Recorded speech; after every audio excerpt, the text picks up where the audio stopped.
pegueis. Amém? Glória a Deus. Bom dia para todos, em nome de Jesus. Sejam bem-vindos a mais um culto para a glória de Deus. Amém? Deus é bom, né? Em todo tempo. Então a gente não percebe, mas Deus é bom. Aleluia. Amém? Vamos abrir lá em Mateus 5,17. A gente vai ler. Nós estamos aqui estudando o livro de Mateus. E durante esse mês inteiro nós falaremos de Mateus aí, é um resumo, né, do livro, é claro, mas o caminho para conhecermos a palavra de Deus de forma plena, entendendo o livro e o seu propósito. Amém? Então, mais uma vez, para vocês que estão nos ouvindo, a Confessional do Redentor, se você tem aí seu dízimo, sua oferta, quer nos ajudar a manter essa obra aberta, nós contamos com a sua ajuda. Porque aqui nós não temos salário, todo o dinheiro que entra na Confessional do Redentor é usado em prol de alguma obra social, em prol da igreja e em prol da sociedade, tá bom? Isso que fique muito claro, por isso que a gente pede a sua ajuda, porque aqui nós não recebemos salário. E tem aí uns projetos para começar, né? Ainda não começou, mas eu creio que em breve vai ter aí concurso, vai ter outras atividades e nós vamos estar aí fazendo esses preparatórios novamente em nome de Jesus. Amém? Todos acharam? Amém. Mateus 5:17. Hoje nós vamos falar que Jesus é o cumprimento da lei. Jesus, ele cumpre a lei. Semana passada, de alguma forma, podemos dizer que nós estávamos falando de como os discípulos devem viver, da influência da igreja no mundo, como é que nós, enquanto igreja, influenciamos esse mundo. E agora nós vamos falar de Jesus e a lei. Mas de que forma? Jesus, ele cumpriu a lei. Ele não veio revogar a lei como alguns dizem. Muito pelo contrário, ele veio cumpri-la. Mateus 5, né? Eu pedi, vocês abriram, eu esqueci. Olha que coisa. Mas está aqui. 5:17 ao 20. Eu vou ler. Bem, não penseis que vim revogar a lei ou profetas.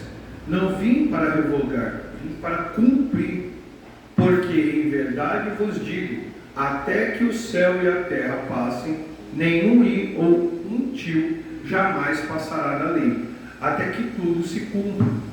Aquele, pois, que violar um desses mandamentos, postos que dos menores e assim ensinar os homens, será considerado mínimo no reino dos céus. Aquele, porém, que observar e ensinar, esse será considerado grande no reino dos céus. Porque vos digo que se a vossa justiça não excederei muito a dos escribas e dos fariseus, jamais entrarei no reino dos céus. Amém? Forte essa palavra, né? Se a nossa justiça não exceder a dos escribas e fariseus, a gente não vai entrar no reino dos céus. Isso aqui é muito sério para nós. Isso traz uma grande reflexão. E nós vamos falar sobre isso. Amém? Então, só vou recapitular aqui. Semana passada nós falamos como um discípulo deve viver. Hoje a lei. Domingo que vem, vivendo em um mundo hostil. Ou está com Jesus ou contra ele. E como tudo termina, né? Como termina a história. Esse aqui é o nosso caminho durante esses dias. Amém? Vocês lembram que domingo passado nós começamos falando um pouco do livro de Mateus, né? E aí eu vou só fazer um check-up aqui rapidinho, tá? O Evangelho de Mateus a gente falou que servia como ferramenta evangelística. Evangelística por quê? Porque Mateus estava levando para os seus compatriotas judeus que Jesus era o Messias, aquele a qual Deus tinha prometido para Abraão lá em Gênesis, e isso fazia com que eles olhassem para Jesus como o prometido de Deus. Então é um livro evangelístico. Eu estava evangelizando os irmãos judeus e ao mesmo tempo evangelizando os gentios, dizendo para eles: agora todos vocês têm acesso a Deus.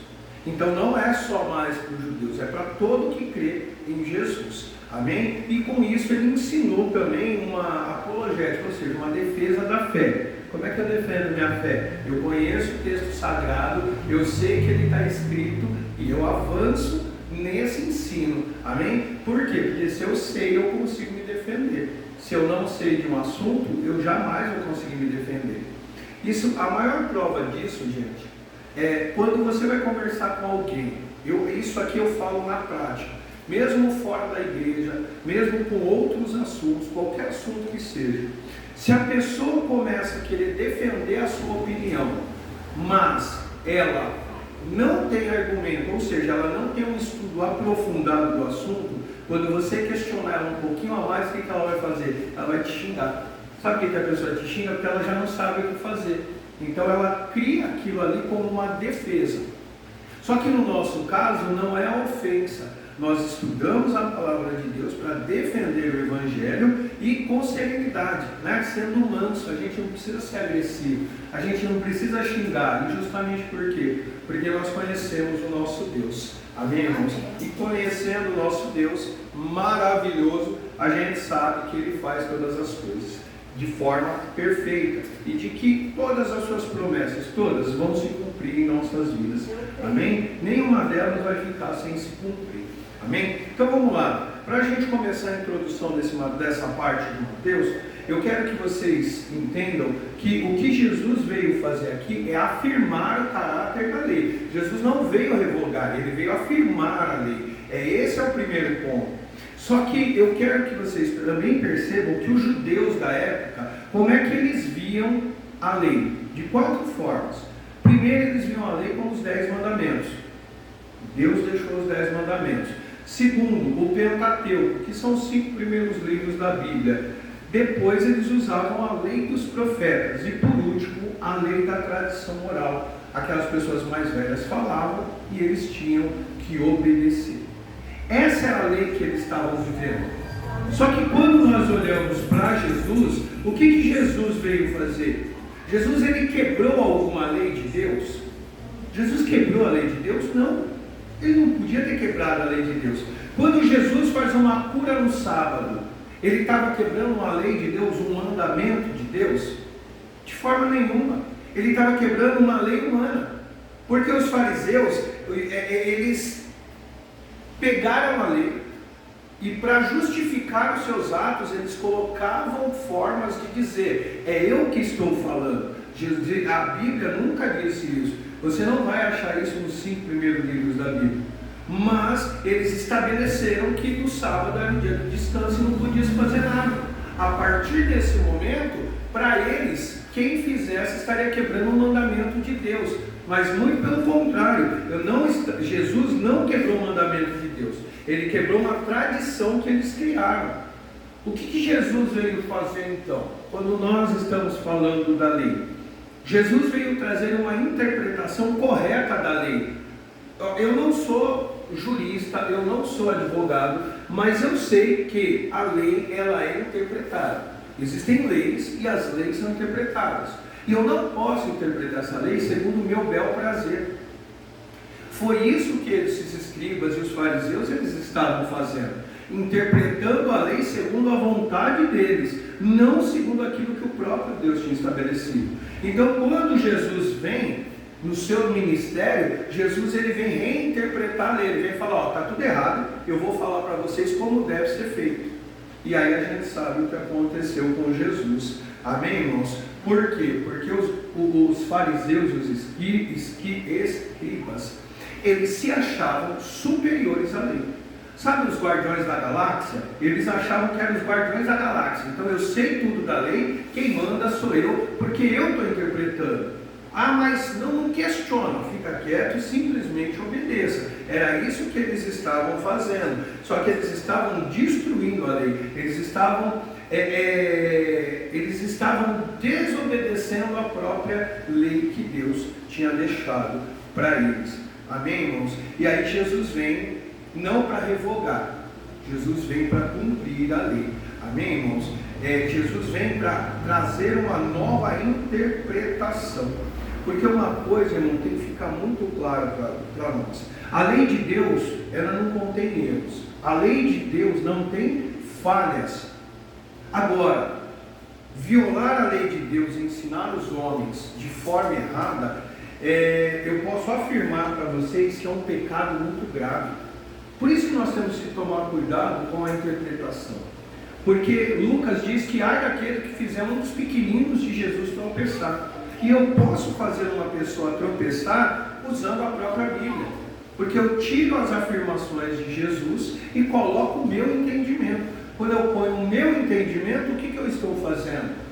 Estou deturpando, estou tirando realmente o entendimento da palavra de Deus. Amém, irmãos? O que o Jesus espera de nós não é uma aparência. O que Jesus espera de nós é uma transformação total. Mas essa transformação vai começar de dentro para fora. Ela não vai ser só estética. Eu não vou colocar uma Bíblia embaixo do braço e dizer que sou cristão. Muito pelo contrário. Eu vou ser tão transformado que, independente de eu estar ou não com a Bíblia, eu vou ser alguém que as pessoas vão olhar e vão perceber que realmente eu sou. Porque realmente eu fui transformado. Amém, irmãos? Então, isso aqui é só uma pequena introdução. Esse texto de Mateus 5 é conhecido como o Sermão da Montanha, o Sermão do Monte. E para entender ele de forma correta, o que Jesus está fazendo aqui, ele veio e está provando para os escribas e fariseus, para os judeus de forma geral, de que ele está cumprindo a lei. Irmãos, isso é muito legal. A gente vai ver agora algumas partes e você vai perceber que Jesus ele cumpriu a lei. A forma com que o Novo Testamento foi escrito, ele vai mostrar para a gente claramente que Jesus ele não mudou nada no Antigo Testamento. Ele cumpriu exatamente tudo que estava escrito ali. Amém, irmãos? E hoje nós, como servos de Jesus, nós vamos abandonar a lei de forma nenhuma, mas nós vamos usar a lei da forma com que Jesus nos explicou. Esse é o ponto. Amém, irmãos? Porque a lei perdeu a validade? Não, e a gente vai ver isso. Esse é um dos grandes debates. Amém? Então, lá no versículo 17 que nós lemos, não penseis que eu vim revogar a lei. Irmão, todo o Antigo Testamento aponta para quem? Se você ler sua Bíblia lá de Gênesis a Malaquias, ele está apontando para quem? Para Jesus. Todo o Antigo Testamento aponta para Jesus. Não só para a vinda de um Messias. Não é só para a vinda do Messias. Está apontando também para um sacrifício. Porque os sacrifícios eram feitos, mas eles não tinham poder de te salvar. Foi estabelecido por um momento, mas eles não tinham poder de salvação. Então, somente Jesus, quando ele chega, ele foi o único que realmente cumpriu cada palavra da lei. Jesus foi homem, 100% homem, 100% Deus. Ele veio à terra, mas ele não pecou. Ele cumpriu totalmente a lei. Lucas 24, ele diz assim. Lucas 24, 27, ele diz assim. Deixa eu ler aqui para vocês. Lucas 24, 27, ele diz assim. Achei. E, começando por Moisés e discorrendo por todos os profetas, expunham-lhes o que a seu respeito constava em toda a Escritura. Em toda a Escritura, o que eles estavam expondo a respeito de quem? De Jesus. Então, se a gente olhar de Gênesis a Apocalipse, irmão, o livro sagrado, ele mostra Jesus. Amém? Esse é o ponto. Então, o Evangelho do Reino de Deus, ele não substitui o Antigo Testamento. Muito pelo contrário, ele cumpre tudo aquilo que foi dito a respeito de Jesus. Amém? Então, isso me faz entender hoje algo que é muito sério. As pessoas têm uma interpretação da Bíblia que pode ser errônea. Uma interpretação da Bíblia que pode ser distorcida. Eles estão falando da lei e da graça. O que eu quero dizer com isso? Para eles a lei perdeu valor. Vocês olham hoje quantos pregadores, quantas pessoas aparecem na internet anulando a lei, dizendo que a lei não tem validade, dizendo que o Antigo Testamento não serve mais. Ou aqueles que dizem que o Antigo Testamento precisa ser reinterpretado. Eu preciso atualizar a Bíblia. Porque o Velho Testamento para eles não tem mais valor. Eles ficam no Novo Testamento e eles abandonam o Antigo Testamento. E isso faz com que eles preguem a graça barata. A graça barata, o que é graça barata segundo Bonhoeffer? A graça barata é a graça sem discipulado, é a graça sem cruz, é a graça sem Jesus, é a graça que não cobra, sabe? Vive a vida do jeito que você quer. Irmão, Jesus diz: toma a minha cruz e me siga. A graça barata é dizendo: viva a vida do jeito que você quer, que não tem problema. Jesus morreu por todos, então a gente vive a vida do jeito que quer. Você peca à vontade e... Esposa Nova Louça VIP, unidade 1,49. Água sanitária 5 litros, 15,99. Você peca à vontade, vive a vida do jeito que você quiser, porque Jesus vai te salvar. Na verdade, Jesus já te salvou, então você pode fazer o que você quer. Isso está cheio na internet. A gente está vendo pessoas afirmando isso o tempo inteiro. Homens que no passado pegavam a Bíblia e têm um conhecimento absurdo, mas eles passaram a afirmar: você pode fazer o que você quiser, que está tudo certo. Não é assim. Jesus não veio acabar com a lei, como eles falam. Jesus cumpriu. Jesus reinterpretou a lei e nós seguimos Jesus. Então eu não deixo de cumprir o que ele falou. E a gente vai ver isso aqui. Amém, irmãos? Porque Jesus, ele é o cumprimento. Jesus, ele é toda a realização das promessas de Deus. Os 10 mandamentos, eles eram a lei. Era um código de ética aos humanos. Então olha só, quando a gente pensa nisso, primeiro, os judeus, olha como eles interpretavam. Tinha a lei moral.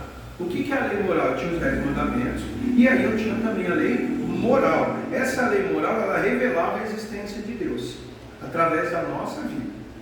Aí eles tinham a segunda, que era a lei cerimonial, que diz respeito aos rituais. Fala um negócio para mim, irmãos. Para quem já leu, sabe, todo ano eles iam no templo e sacrificavam os animais. Isso deu a eles realmente a salvação?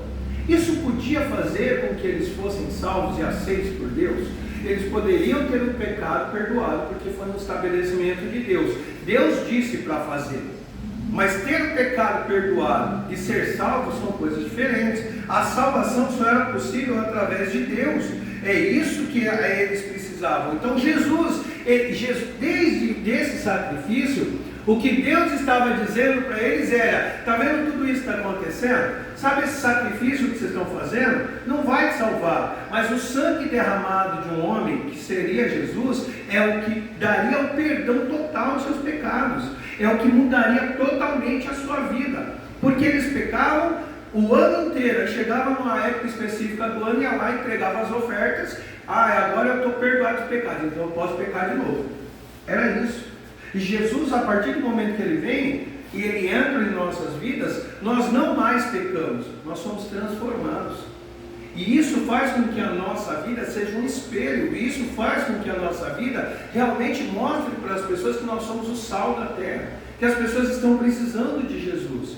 Mas eles vão descobrir isso através da nossa vida. Então, irmão, não despreze o Antigo Testamento como tem gente fazendo. Não despreze nenhuma forma, porque o Antigo Testamento é o embrião.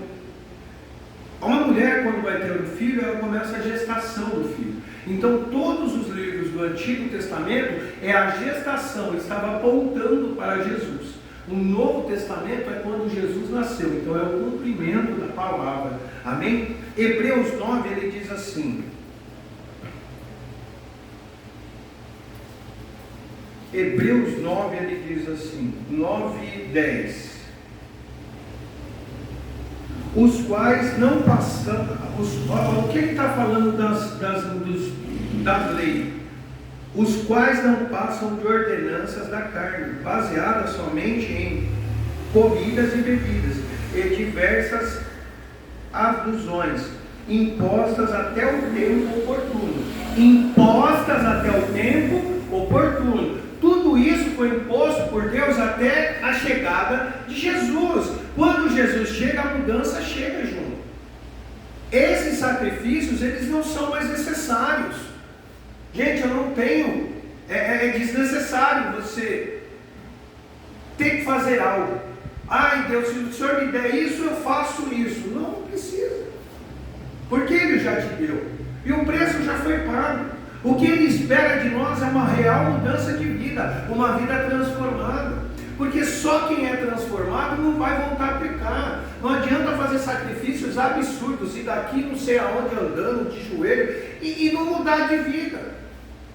Não adianta não ter uma mudança de vida. O que Jesus espera de nós é essa mudança. Amém, irmãos?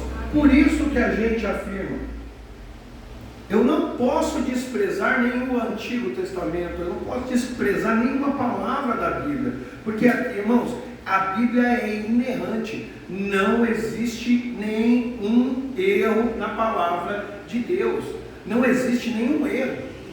Se existe um erro, como disse um antigo pastor, se existe um erro, o erro está em mim, não está na Bíblia. Se eu viver o que esse livro me propõe para que eu viva, a minha vida é transformada. Só que eu não transformo só eu transformo quem está do meu lado.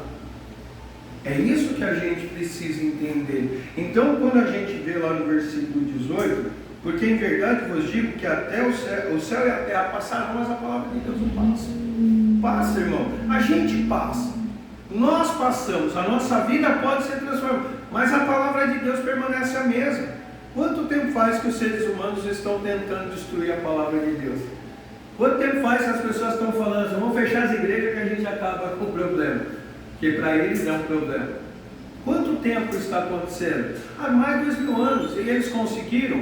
Irmão, e também não vão conseguir. Isso é garantido. Amém, irmãos? O Antigo Testamento, ele estava dizendo, ele estava apontando para o cumprimento do ministério de Jesus.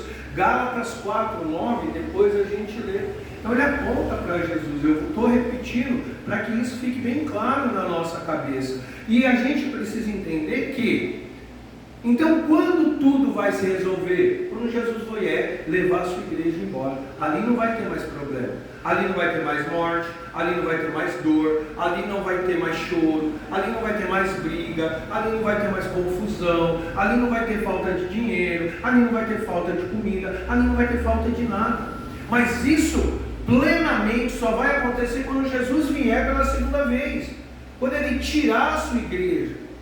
Porque ele está preparando um novo céu e uma nova terra. E para nós, novo céu e nova terra é um novo lugar ao qual nós iremos morar. Mas talvez parecido com esse planeta. Talvez parecido. Porém, é um local aonde nem o leão vai matar o outro bicho. Você consegue entender isso? Não vai ter derramamento de sangue, não vai ter confusão nem entre os homens e nem entre os animais. Mas enquanto Jesus não vier, no meio do caminho, irmão, nós vamos passar por adversidades, nós vamos passar por problemas. Só que nós passamos já sabendo que somos vencedores, porque Cristo Jesus já venceu. Então, se nós estamos com Ele, os problemas que nós estamos passando aqui nos levam para Jesus, nos aproximam cada dia mais de Deus. E quanto mais próximo eu estou de Deus, menos eu vou dar atenção para aquilo que tira a minha paz, que são os problemas, porque é o foco de Jesus. Esse deve ser o foco. Amém, irmãos? Porque olha só, as pessoas acusavam Jesus. Assim como acusaram Jesus, elas vão nos acusar. Assim, irmão, é simples. E eles acusavam Jesus de estar distorcendo a lei. Não é para curar de sábado, Jesus, e curava. E isso os incomodava, porque o que eles viviam era aparência, era estética. E o que Jesus espera de nós não é uma estética, é uma vida real. É saber que eu vou passar por tantas coisas nessa terra, mas que a minha confiança em Deus vai ser tão grande que nada disso vai me abalar. Porque eu sei que Ele vai fazer. Quando? Eu não faço ideia, mas Ele vai fazer. Ele vai nos dar paz. Irmão, o mundo está caótico. Se não fosse Jesus, isso aqui estava pior. Isso aqui estava pior. Mas olha só, quando nós comparamos a nossa vida, a proteção que Deus nos dá em relação às coisas que nós vemos aí fora, gente, não tem como dizer que Ele não está nos guardando. Irmão, pode estar no meio da fornalha, como Sadraque, Mesaque e Abednego, mas Ele vai ser o quarto homem, Ele vai estar conosco. O que nós temos que fazer é confiar em Jesus. Essas pessoas que dizem que Jesus quer fazer, irmão, são todas que Deus tem misericórdia. Olha o que diz Romanos 10. Romanos 10, ele diz assim, ó. um pouquinho alto. Romanos 10, 4, ele diz: porque o fim da lei é Cristo, para a justiça de todo aquele que crê. O fim da lei é Cristo. E Cristo é a justiça para todo que crê.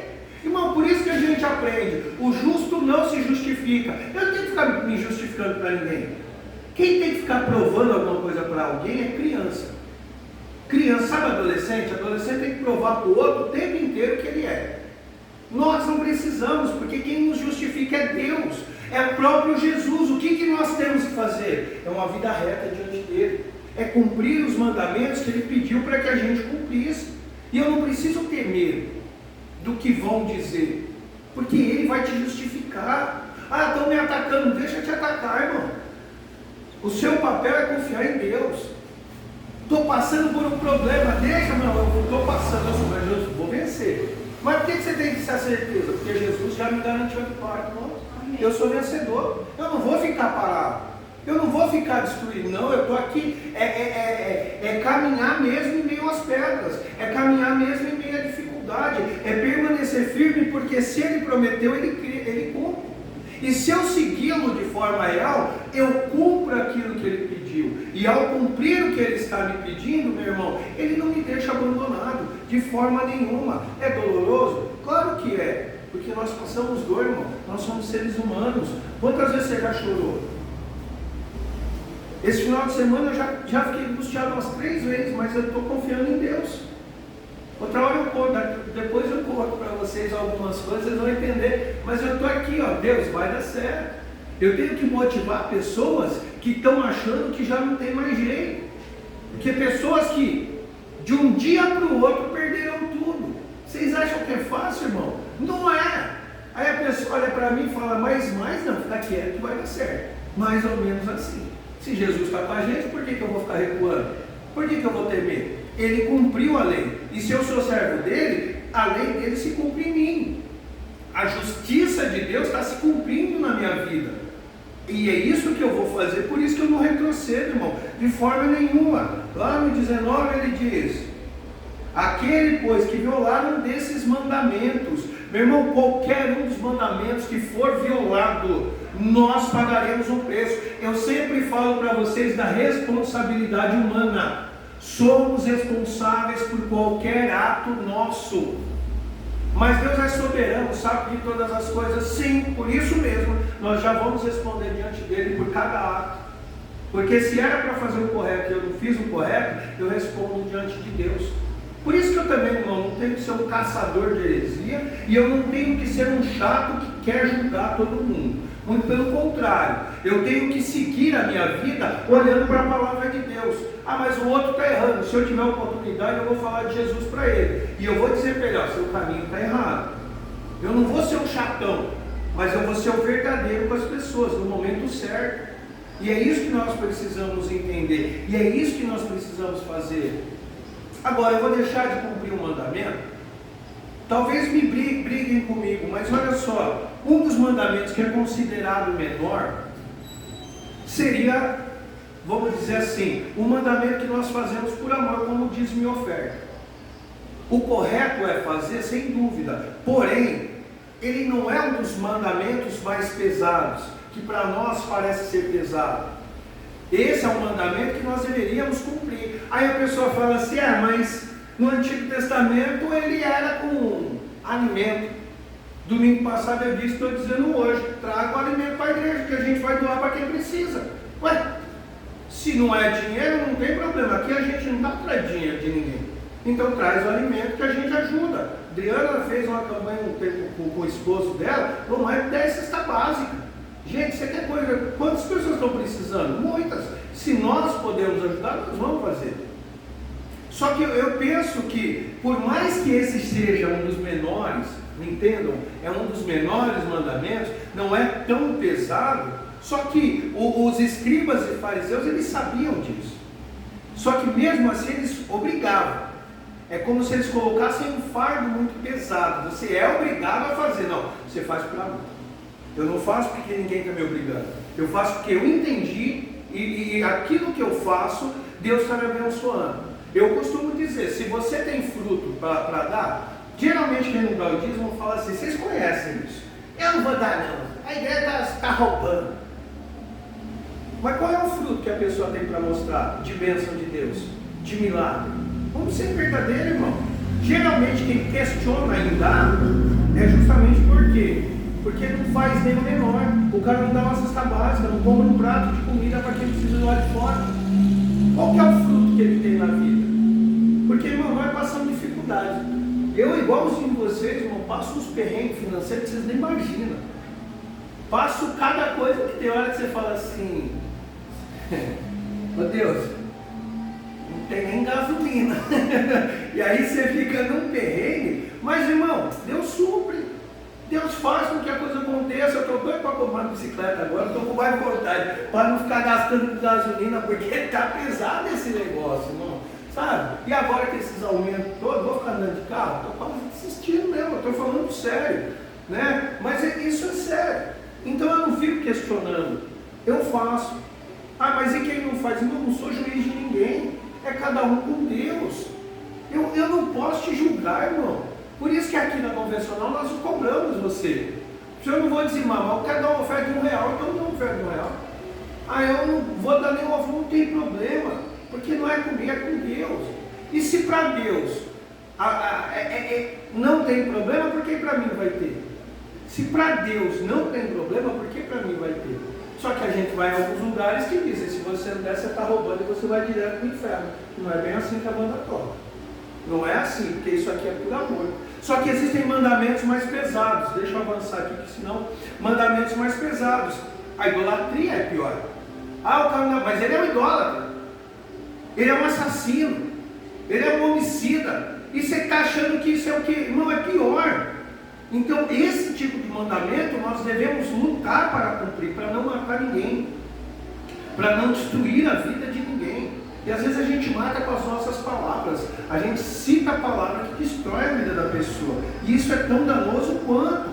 Só que olha só, você está no Mateus 5, vai no Mateus 23, olha o que está escrito, Mateus 23, você está no 5, você vai lá para frente.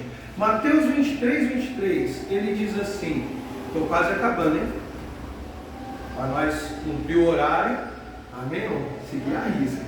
Olha só, Mateus 23, 23, ele diz assim: ai de vós, escribas e fariseus hipócritas, porque dais o dízimo da hortelã, do erro e do cominho, e tendes negligência. Eles calam o dízimo, dá ou nada? Não está escrito aí? Mas vamos continuar lendo, pelo amor de Deus. Aí ele diz assim, ó, isso aqui é Jesus falando. Isso aqui não é invenção nem, é Jesus dizendo. Aí ele diz: e tendes negligenciados preceitos mais importantes da lei. Percebam, quando eu falei do dízimo, não é que ele não é importante. Ele é importante, mas existem coisas mais importantes do que o dízimo. Irmão, não dá para se apegar a dinheiro. Por isso que eu falo, a obra é de Deus, se é de Deus ele vai sustentar, irmão.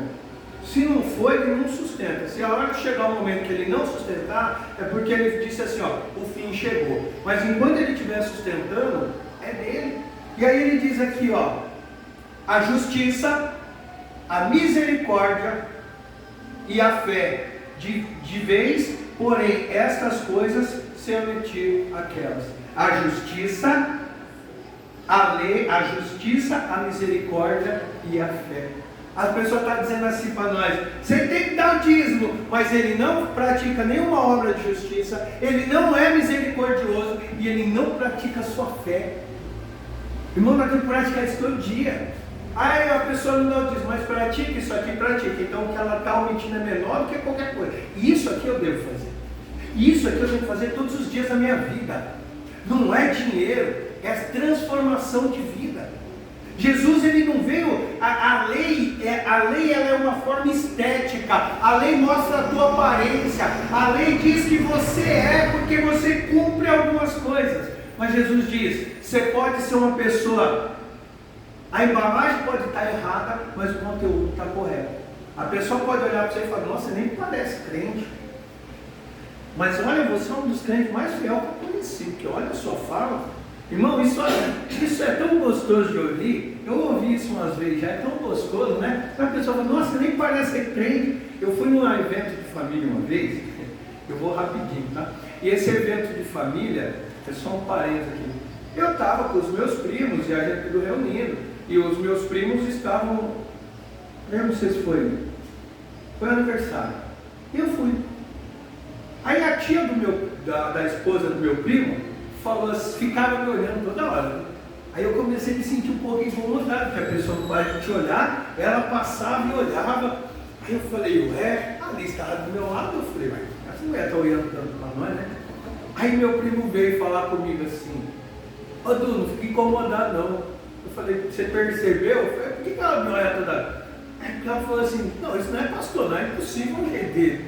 Aí ele falou, não é. Aí assim, você percebe, irmão. Mas aí ela fala, mas por quê? Porque existe seguir somente a lei é vestir uma roupa social e pôr a Bíblia embaixo do braço e dizer que é crente.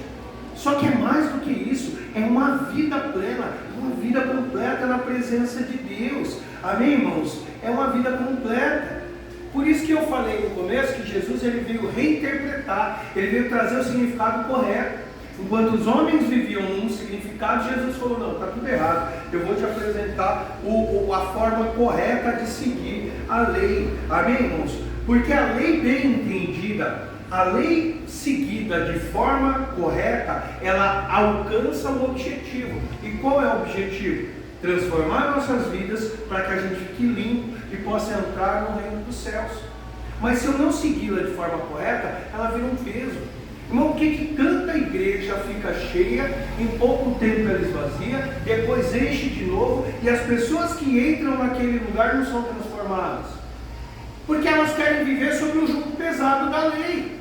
De estética, a pessoa entra, mas não tem mudança de vida. Ela só entrou num tempo, congregou, fez um monte de coisa, mas por aparência, não por real transformação. E é isso que a gente precisa, mudança plena e mudança completa. E aí ele vai para o versículo 20 dizendo, porque vos digo que se a vossa justiça não exceder, você sabe o que é isso, irmão? A gente leu Mateus 23, 23, se a vossa justiça não exceder em muito a dos escribas e fariseus, você não vai entrar no reino do céu, não. A gente questiona esse povo que está fazendo tudo errado muitas vezes, mas a nossa justiça tem que ser superior a deles, senão nós não vamos entrar no reino do céu. Jesus não quer aparência, ele quer realmente a nossa transformação. Eu não vi, mas irmão, é muito doido isso. A transformação é muito grande. Deixa eu te falar algo aqui. Quem realmente pode mudar alguém? Irmão, eu conheço uns caras que são, como diz um amigo meu, tem o cérebro humano. Sabe o que é um cérebro humano? Fica mancando a perna. Diz que o cérebro das pessoas é da mesma forma. Porque é impossível. Eu consigo te convencer de alguma coisa? Não consigo. Não consigo. Se eu não consigo te convencer, aí eles dizem assim, foi para a igreja e sofreu lavagem cerebral. Se eu não consigo mudar nem minha vida sozinho, como é que eu vou mudar a vida de alguém? Dizer, faz isso, está vendo? Agora, quem é a única pessoa que pode pegar um homicida e mudar a vida dele? Quem é a única pessoa que pode pegar um usuário de droga que já teve várias overdoses, alguém que tem uma vida destruída nas drogas e ser transformado? Quem é a única pessoa que pode pegar um assaltante de banco e fazer essa pessoa totalmente transformada? Irmão, é Jesus, não sou eu, nunca vai ser. Nunca é a igreja. Quer dizer, nunca é o templo. A igreja são os povos de Deus, os seus filhos reunidos no nome dele. Aí sim. Mas nós mudamos, não, nós somos instrumentos de Deus para levar a palavra e essa pessoa tocada pelo Espírito Santo tem a vida transformada. Eu falei domingo à noite aqui quantas coisas eu fiz. E olha onde eu estou, quem me mudou? Foi Jesus. Eu conheço uma pessoa que me deu aula, o cara teve várias overdoses, estava numa situação assim, impossível de mudança aos olhos dos homens. É o Cadu, qualquer dia eu vou ver se ele vem dar uma mensagem para nós. Lembrei, eu vou pedir para um domingo, se tiver mais à noite, Adriano, você me avisa, eu vou falar, Cadu, vem pregar aqui. Gente, é um homem fantástico, mas a história de vida dele é de destruição.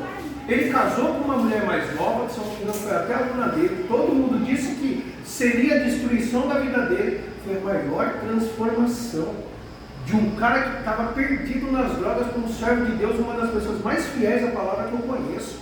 Quem muda alguém, irmão? Quem que transforma realmente a vida de alguém é Jesus. Eu não posso mudar você, eu nunca vou conseguir. Por isso que ele diz, irmãos, escribas e fariseus, as pessoas que vivem de estética, elas não mudam ninguém. Elas impõem um fardo pesado, mas não tem mudança de vida. E nós precisamos levar essa mudança de vida. Nós precisamos, irmãos, o que nós falamos no domingo passado? Os versículos anteriores, aquele que diz assim, os bem-aventurados, não foi as bem-aventuranças? Então vamos lá, para entrar no reino do céu, irmão, a gente não tem que ter uma vida de ostentação, de aparência, que ostenta. Eu conheço muita gente, irmão, que anda de carrão, mas está mais apertado do que eu e vocês. Está bem mais difícil do que eu e vocês. Mas o que ele está pedindo para nós é o quê? Você quer entrar no reino do céu? Seja humilde.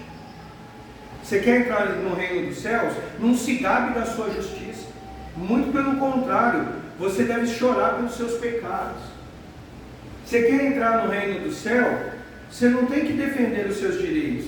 Você tem que ser manso. Você quer entrar no reino do céu? É necessário que você não tenha fome de prestígio, sabe? Eu quero ser prestigiado, não. Eu tenho que ter fome e sede de justiça. Martin Luther King, William Wilberforce, que lutou contra a escravidão e ninguém fala dele, né? Citam todos aqui, mas foi um pastor que lutou pelo fim da escravidão dos Estados Unidos. Depois a gente teve outros. O próprio Dietrich Bonhoeffer, que o confessional da nossa igreja é por conta dele. O próprio Dietrich Bonhoeffer morreu no campo de concentração lutando pela vida dos judeus. Ele era um alemão que foi morto pelos alemães porque ele defendia quem era judeu. Sabe, irmão, você quer entrar no reino dos céus? Não oprima as pessoas. Cuide do pobre, do órfão, da viúva e do estrangeiro, que é o quadripé do evangelho. Você quer entrar no reino do céu? É necessário você jogar tudo fora, irmão. Toda a nossa imundícia e ser limpo de coração. Amém, irmãos? É necessário a gente jogar todo o legalismo, jogar tudo isso fora. Para entrar no reino dos céus, seja simples, seja humilde.